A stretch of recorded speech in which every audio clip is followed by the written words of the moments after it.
कि जैसे अगेय से ही बात करें, मैंने कहा ना, मैं बहुत कम उम्र में सब कुछ मैंने करने की कोशिश की।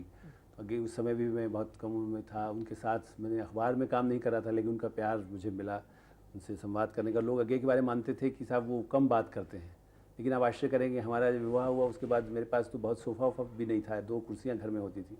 अगेय जी आते थे, मैं दरी बिछा कर उनको बिठाता था और वो 3-3 घंटे मेरे घर में छत पर तीसरी मंजिल पर आकर के बैठते थे और बात करते थे। उन्हें अच्छा लगता, पैदल चल कर आ जाते थे। निज़ामुद्दीन में रहते थे, मैं जंगपुरा में रहता था। तो मुझे ऐसा लगता है कि एक आप में यदि अंदर से कहीं उनको लगता होगा कि ये सुपात्र है जिसको शिक्षा दी जाए, जैसे द्रोणाचार्य से लेकर के यदि अगेय तक है, तो कुछ उनका, मनोहर श्याम जोशी का, जिनके साथ साप्ताहिक हिंदुस्तान में मुझे बहुत सीखने को मिला, राजेंद्र नाथ जी का मैंने जिक्र किया, श्रीकांत वर्मा, जो एक शुरू में जब 26 जनवरी के कार्यक्रम गणतंत्र दिवस में मेरी उनसे पहली जो मुलाकात थी, एक तरह से थी कि मैं अपने अधिकार के लिए, कि मैं दूसरे विदेशी वहाँ बैठे हैं और वहाँ पत्रकार यदि क्यों नहीं बैठ सकता है जो उसका दीर्घा है, तो श्रीकांत जी को लगा कि नहीं, इसमें स्पार्क है। और उन्होंने मेरे साथ मुझे अच्छे संबंध, मेरी उनसे उम्र में, वो भी मुझसे बड़े थे, घर उनका आना जाना शुरू हुआ। लेखन में जो संघर्ष था, पत्रकारिता में जो चैलेंजेस थे, बल्कि उनके और रघुवीर सहाय के बीच तनाव थे, तो वो सब जो बांटने से वो उनका मन हल्का होता था।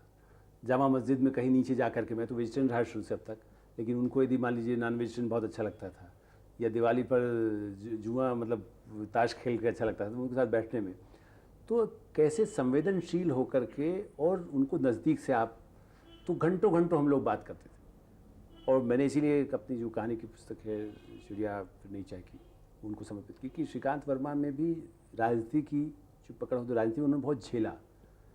उनका बेटा तो विवाद में भी बहुत आया है, लेकिन खुद श्रीकांत वर्मा ने बड़ा संघर्ष करके आगे बढ़े थे, और वो हम जैसे संघर्षशील पत्रकारों को साथ लेके चलते, उनको राजसभा, बल्कि मैं कभी कभी मुझे पाप लगता है कि मैं उनसे कहता था कि चूँकि आप इतना झेल रहे हैं तो आपको राज्यसभा आना चाहिए, पढ़े लिखे लोग राज्यसभा आना चाहिए। लेकिन जब राज्यसभा में आए तो उन्हें कई ऐसे नेताओं के दुर्व्यवहार से सहना पड़ा, जिसके बाद में हार्ट अटैक हुआ, उनको हुआ, कैंसर हुआ।